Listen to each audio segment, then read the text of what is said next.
Bonjour à tous, c'est Brice. Aujourd'hui, je vais vous donner mon avis critique sur le film Assassin's Creed qui est sorti aujourd'hui, réalisé par Justin Kurzel avec Michael Fassbender, Marion Cotillard et Ariane Labed, qui est française. J'ai été surpris de l'avoir parlé en français parce que oui, j'ai pu assister à une séance questions-réponses avec l'équipe du film. Les acteurs étaient présents avec le réalisateur. Et du coup, c'était intéressant de voir à peu près leur façon de travailler, enfin comment ils ont travaillé autour de ce film. Alors, Assassin's Creed est une licence vidéoludique. Je ne sais pas quand est-ce qu'elle a commencé. Il y a eu plusieurs jeux. Je crois qu'il existe également un comics. Et donc, il s'agit de l'adaptation cinématographique de la licence vidéoludique. Alors, en résumé, des chercheurs ont trouvé le moyen de faire revivre certains moments clés de nos ancêtres.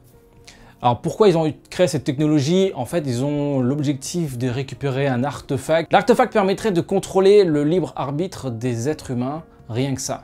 Sur le papier, c'est très sexy, c'est un beau pitch. Je ne connaissais pas vraiment la licence du jeu. J'ai testé le premier épisode il y a très longtemps, j'ai trouvé le concept très intéressant. Chaque année, ils ont sorti des nouveaux épisodes et du coup, j'étais un peu... j'ai fini par lâcher, enfin, j'ai même pas commencé que j'ai fini par lâcher parce que tous les ans, il y avait un nouvel épisode. Du coup, tu es un peu perdu devant tous les épisodes. Le film, alors qu'est-ce que j'en ai pensé de ce film? En gros, le film te donne très envie de jouer aux jeux vidéo. C'est un bon film, mais c'est une belle pub bien réalisée pour la licence vidéoludique. Le film en lui-même n'est pas hyper intéressant, parce que je trouve qu'il y a un problème de narration quand tu sors de là. Enfin, moi, je suis pas un connaisseur, je suis sorti de là, je me suis dit, bon, j'ai l'impression qu'il me manque trop d'informations, et puis la fin m'a un peu déçu. Bon, on sait qu'il y aura un deuxième épisode. Voilà, je me dis, qu'est-ce que je fais pendant ce temps? Est-ce que je joue aux jeux vidéo pour avoir plus d'informations? Est-ce que je lis les comics? Voilà, le problème, c'est que le film, c'est un pilote de série. Voilà, c'est ça mon problème. Et j'ai déjà dit à plusieurs reprises, les films qui ressemblent à des séries, je trouve ça chiant. Parce qu'au cinéma, une série, voilà, une nouvelle saison sort chaque année, tu as une dizaine d'épisodes. Quand c'est un film... c'est une fois, enfin t'as un épisode tous les ans, donc je trouve ça très très relou à suivre. Pourquoi pas, enfin pourquoi ils n'ont pas fait une série tout simplement, une bonne série sur plusieurs épisodes, comme ça on aurait pu suivre plusieurs personnages, etc.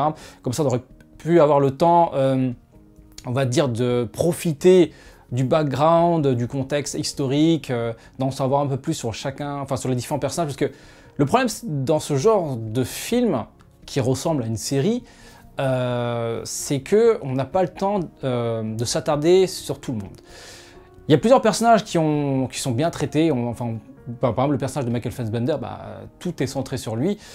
Le personnage interprété par Marion Cotillard, je sais pas quoi dire, en fait on sait pas grand chose sur elle, de temps en temps, voilà, elle discute un peu avec son père, du coup on découvre certains aspects de sa personnalité et un peu de son passé, mais voilà, on a du mal à s'attacher à cette personne, et puis la fin, enfin moi c'est surtout la fin qui m'a un peu déçu. J'ai trouvé ça un peu rapide. Je me dis voilà, putain, c'est un pilote qui met en place un univers vaste, etc., plein de possibilités. Je trouve que ça va un peu vite. Puis il y a un autre truc qui m'a un peu perturbé, c'est qu'il y a plein de personnages, mais on sait pas trop pourquoi ils sont là, parce qu'il y a plusieurs cobayes qui figurent dans cette espèce de complexe, qui font des expériences un peu bizarres, voilà, t'envoyer dans le passé pour essayer de récupérer un artefact, c'est quand même assez... enfin, je veux dire, il n'y a rien de médical. Alors qu'à la base, le docteur interprété par Marion Cotillard, je ne sais plus comment elle s'appelle, elle lui avait donné comme deal, bon, on va vous guérir de votre violence, c'est ça, je crois, c'est ça la carotte, on va dire qui fait avancer Michael Fassbender dans le traquenard, parce que c'est un traquenard.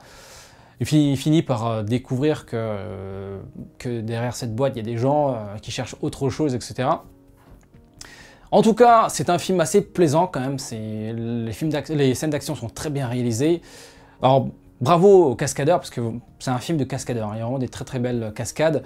Toute la scène de course-poursuite dans le marché est vraiment bien réalisée. On a envie de jouer aux jeux vidéo. Quand tu vois ça, tu te dis, mais laissez-moi la manette et laissez-moi sauter sur les murs, etc.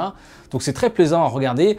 Beaucoup d'utilisation du numérique Et j'ai bien peur que ce film, au bout d'1 an et demi, il risque de vieillir très très vite. Il y a 2-3 effets spéciaux pas terribles, donc voilà, j'aime pas trop les films qui reposent que sur le numérique. Ensuite, par rapport aux interprétations des différents acteurs, c'est assez inégal. Michael Fassbender, en fait, on l'a connu tellement au top. Le problème de ce genre d'acteurs, quand ils sont très très bons, tout le temps, c'est que dès qu'ils sont un peu moins bons, bah du coup t'es un peu déçu. J'ai l'impression qu'il s'est pas vraiment investi dans le film. D'habitude Michael Fassbender on le voit plutôt dans des films indépendants.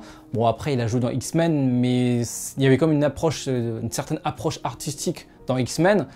Et puis de toi à moi, dans le film X-Men, l'acteur qui sort vraiment du lot c'est Michael Fassbender. Et donc voilà, j'étais un peu déçu parce qu'il n'a pas livré... j'ai l'impression qu'il s'est contenté de faire le minimum syndical. Durant l'interview avec le public, il avait affirmé que c'était pas un gros joueur, donc il s'est pas vraiment intéressé à la licence. Il a dû peut-être essayer un jour pour voir à quoi ça ressemblait, mais il n'est pas allé plus loin. C'est pas un gamer comme il avait dit durant l'interview.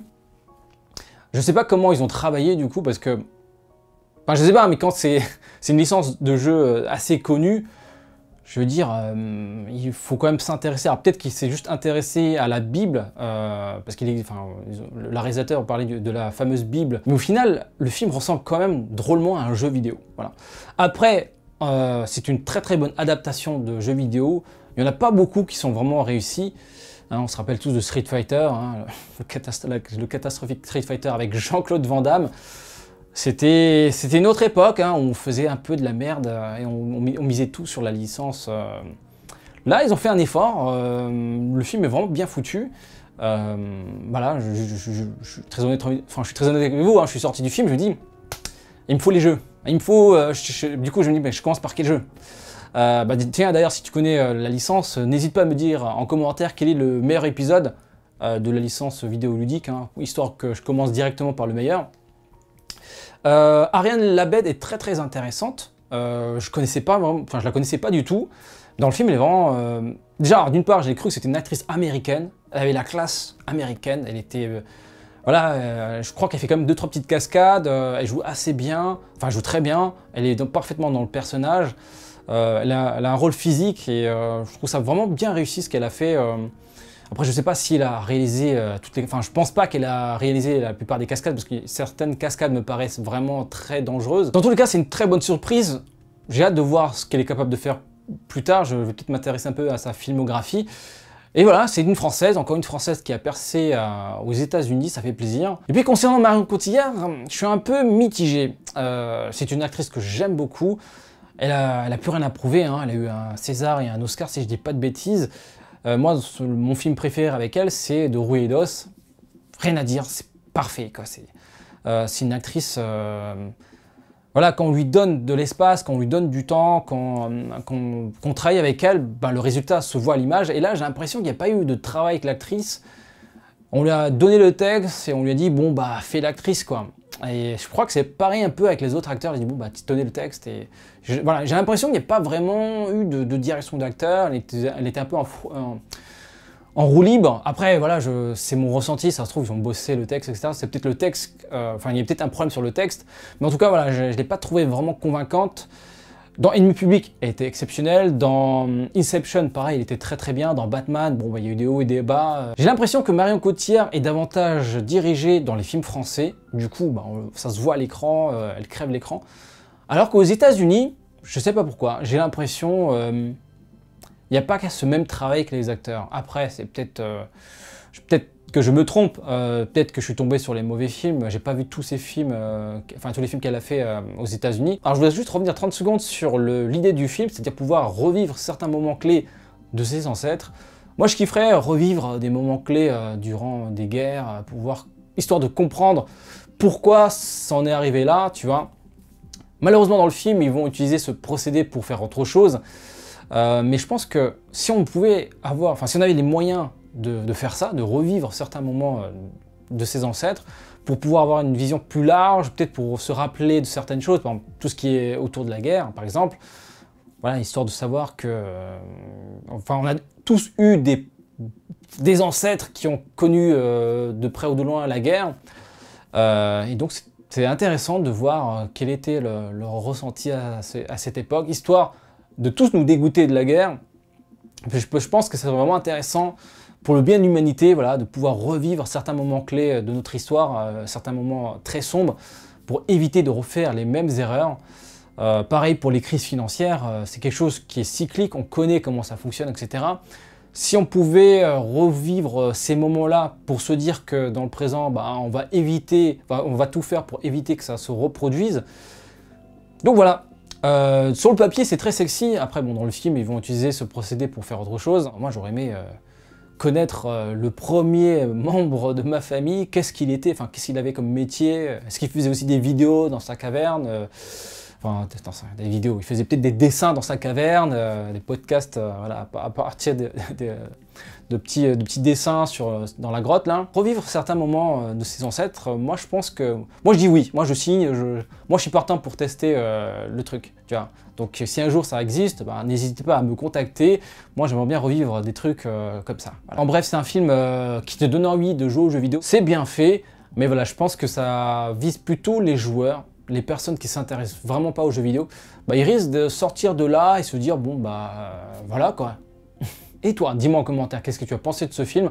N'hésite pas à me conseiller un épisode de Assassin's Creed, histoire que je commence à m'intéresser à la licence vidéoludique. Voilà, c'est tout pour aujourd'hui. Pour me soutenir, comme d'habitude, le petit pouce bleu. Et si ce n'est pas encore fait, abonne-toi à ma chaîne pour ne pas rater mes prochaines vidéos.